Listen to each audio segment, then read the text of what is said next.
Hey YouTube, this is Active over here. I've got to make a response video to this one Japanese blogger I just saw. It's Tokyo Zeplin's Kanji video. I believe it's like his number 18 in his video series. And the reason I have to make a response to this is because, wow, it's really wrong. And spreading information or disinformation like this is really bad for new Japanese language students or people interested in learning Japanese. There's just stuff. Hold on.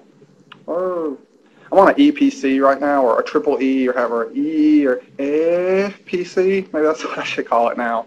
So it's just my little webcam. It's really crappy. So sorry about that. Okay. Anyway, so let's get started. The first thing, I don't know if anybody's ever touched on this yet in other response videos. I don't think I've watched them all.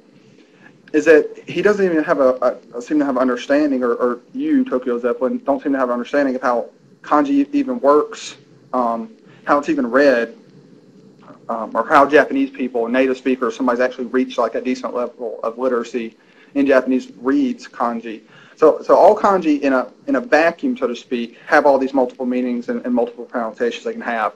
What these meanings really are basically nuances that the kanji can have within the context of words, but it's actually essentially irrelevant.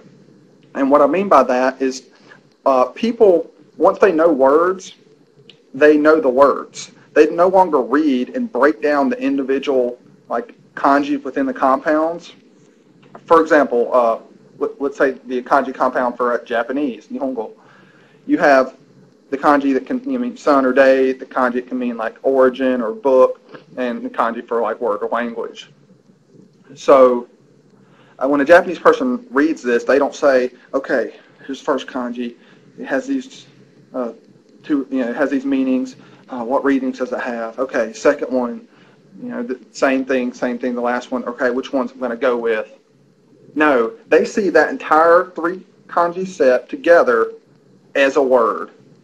To a Japanese person, or actually to anybody learning Japanese eventually, if you gave all the kanji, all 2,000 meanings based off the flavors of ice cream, you could still learn to read Japanese. It helps when you're learning if the characters within the word do have some connection to the meaning of the word. I mean, obviously that would make it easier. But actually, once you learn it, you're no longer separating like that. You see the word. You see the entire combination, just how you do in English. Like when I read in English, every word I know, I don't spell it out anymore. I don't sit there like this letter, this letter, this letter, this letter. Oh yeah, it's this. It's bam, this word. Bam, this word. Bam, this word. So the problem is then, so once a Japanese person, they learn this all throughout school and they're constantly exposed to it their entire life, all of these kanji.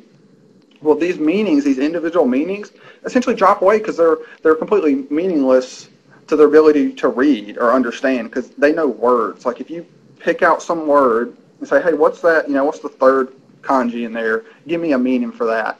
They're like, man, I don't know. Why does it matter what the individual? I know in that word, what sound it takes, and here's that whole word, which is the only thing that matters. It's the only thing that matters. It's kind of like asking an English person to spell every word they can read. Like, would they be able to do that correctly? No way. Like, not even close. Like, not close at all. I can read a ton of words, and this is actually something I should have hit on earlier. It's the difference between passive and active vocabulary. Passive vocabulary is a vocabulary you can understand from reading or listening. Active vocabulary is vocabulary you can readily produce. Now, one's active vocabulary is always way, way, way, way lower than one's passive vocabulary. And this is only logical because you can only produce what you already know. You can't say Japanese words that you don't know are Japanese words. It has to be words you can already understand. And I believe in English and Japanese is actually pretty close, depending on studies and education levels. I think from low, kind of like high school dropout level to university professor type level. Most people's active vocabulary is between 3 to 10,000 words, or is it 3 to 7,000? Somewhere in there, depending on where the study is. Where one's passive vocabulary is massive, massive, massive. I believe, again, Japanese and English are both fairly close in they actually have vocabularies in the multiple tens of thousands of word range. I think actually close to 100,000. And that's another thing. I saw one of your comments responding to somebody else in your video, probably before you blocked them, is that there's no language that has over 100,000 words. What?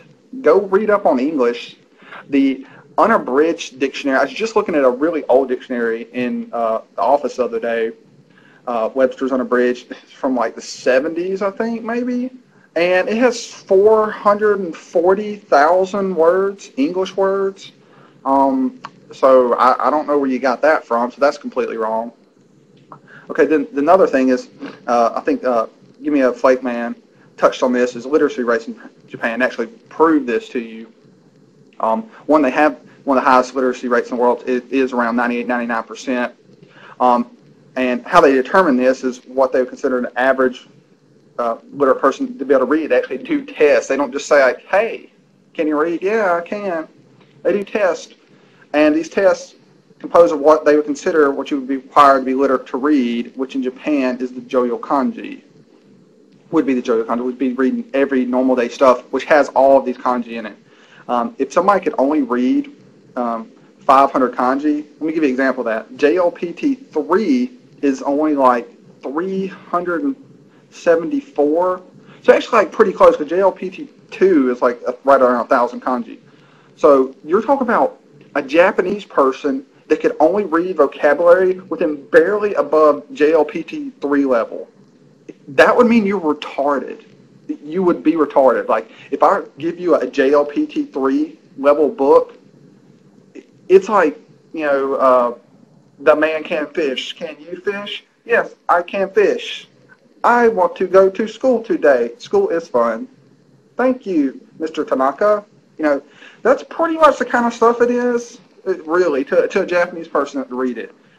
And they can read way over that. When they're like reading all these newspapers and all these like manga and novels, the vocabulary in there is not JLPT, slightly higher than JLPT 3 level. So that's ridiculous. What these Japanese people might be talking about is their active vocabulary to write something on the spot when you're prompting them with the English meaning. So yeah, maybe their active ability to write some stuff just based on a single meaning that they no longer really matters anymore. Yeah, they might not be able to do that. But actually ask them an entire word, to write an entire word. I bet they'll be able to write plenty of those. But here's the funny thing about the video, or like a completely retarded point. So you say that you know this because you've talked to Japanese people and you've asked them, like your girlfriend or your ex-girlfriend, and you asked her and like, oh, just curious, what's this kanji? And she's like, oh, I don't know. And then, so you don't know because you had to ask her, and she doesn't know, or she tells you you don't know, but yet now you've determined this is a common kanji that they should know? That doesn't make any sense. That's really retarded. Like, you're just making stuff up. Yeah. And I've asked several people this. Okay, I can take a native English speaker, or I can take me, and go through the mall where there's all these like signs, the common words, and if a Japanese person or some foreigner asks me, hey, man, let's talk, like, what do all these words and these signs mean? I don't know. Like, half of these are like some weird brand label stuff. Like, I'm like, I guess it's the company guy's name that owns it, maybe. I don't really know what some of this stuff means.